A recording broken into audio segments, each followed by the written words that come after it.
Chapter 12. Montmorency and the Cat. On Monday morning, we got up quite early, and we went to swim before breakfast. On the way back, Montmorency behaved very stupidly. The only thing that Montmorency and I disagree about is cats. I like cats. Montmorency does not. When I meet a cat, I say hello to it. Then I bend down and I stroke it gently, behind the ears and along the side of its head. The cat likes this. It puts its tail up and it pushes itself against my legs. And there is love and peace. When Montmorency meets a cat, everybody knows about it, and a lot of bad words are used. I do not really blame Montmorency. Usually I just hit him or throw stones at him, because dogs are like that. They hate cats. But that morning, Montmorency wished that he had not argued with a cat. As we were coming back from the river, a cat ran out from one of the houses, and it began to walk across the road. Montmorency saw the cat, gave a shout of real happiness, and ran after it. It was a big black cat. I have never seen a bigger cat. It had lost half its tail and one of its ears, but it looked calm and happy.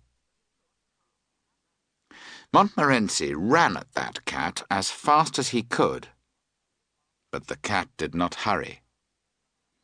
It did not seem to understand that its life was in danger. It walked on quietly until the enemy was near it. Then it turned and sat down in the middle of the road. It looked at Montmorency in a quiet way, and it seemed to say, "Yes, you want me?" Montmorency is quite a brave dog, but there was something in the way the cat looked at him. It frightened him. He stopped suddenly, and he looked at the cat. They did not speak, of course, but it was easy to imagine their conversation. The cat. "Can I do anything for you?"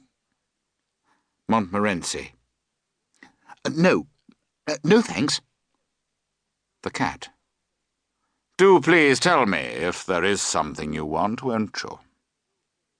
Montmorency, who moves backwards down the road. "Oh, no, not at all. Certainly. I'm afraid I've made a mistake. I thought I knew you. I'm sorry." The cat. "Not at all. Are you quite sure you don't want anything now?" Montmorency, who continues to move back. "Not at all, thanks. Not at all. Very kind of you. Good morning." The cat. "Good morning." Then the cat stood up and continued along the road. Montmorency, with his tail between his legs, walked behind us. He hoped that nobody would notice him. Now, if you say "cats" to Montmorency, he looks up at you, and his eyes beg you, "No, please."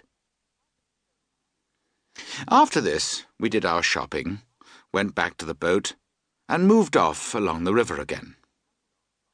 However, at Hambledon Lock we found that we had no water. So we went to ask the lock-keeper for some. George spoke for us. He said, "Oh, please, could you give us a little water?" "Of course," the old man replied. "Just take what you want and leave the rest." Thank you very much," George said, and he looked round. "But where is it?" "It's where it always is, my boy," the lock-keeper answered. "It's behind you." George looked round again. "I can't see it," he said. "Why? Where are your eyes?" the man said, and he turned George towards the river. "Oh!" George cried. "But we can't drink the river, you know." No, but you can drink some of it," the old man replied. "That's what I've drunk for 15 years.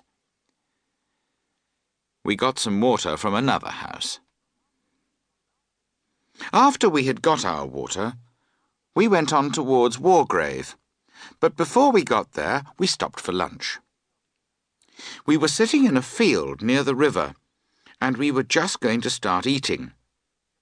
Harris was preparing the food, and George and I were waiting with our plates. "Have you got a spoon?" Harris asked. "I need a spoon." The basket was behind us, and George and I both turned to get a spoon. It took about 5 seconds. When we looked back again, Harris and the food had gone. It was an open field, and there were no trees. There was nowhere to hide.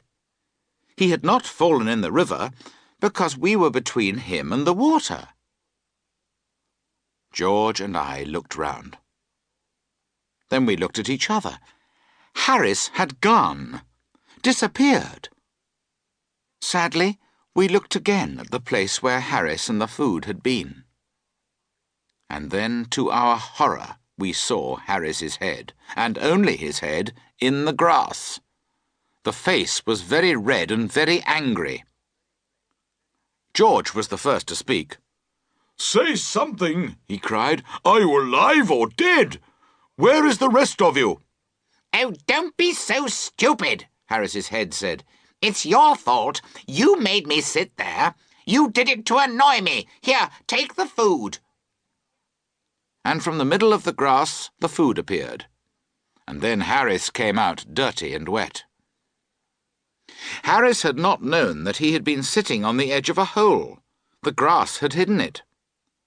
Then suddenly he had fallen backwards into it. He said he had not known what was happening to him. He thought at first that it was the end of the world. Harris still believes that George and I planned it.